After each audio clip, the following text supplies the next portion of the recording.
தோழர்களே, தற்போது திருப்போணத்தை சேர்ந்த அஜித்குமார் லாக்கப்படுகொலைக்கு என்ன காரணம்? தனக்கென ஒரு கட்சியோ அமைப்போ இல்லாமல் அவர் வாழ்ந்ததுதான். நடிகர்கள் பின்னாடி போகாதீங்க, உங்களுக்காக போராடுகிறவர்களை தலைவரா தேர்ந்தெடுங்க. நாங்க ஐயா அதியமான் தலைமை ஏற்றோம், ஆதித்தமிழர் ஆனோம்.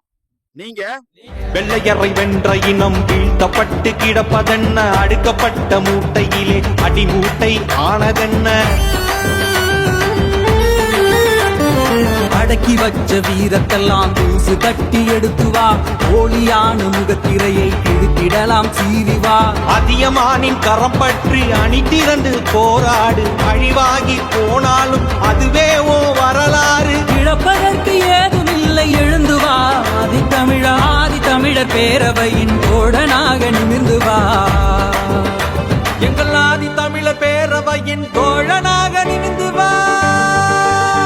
எழு ஆதித்தமிழா, பெற வேண்டும் விடுதலை, நாம் தியாக தலைமுறை.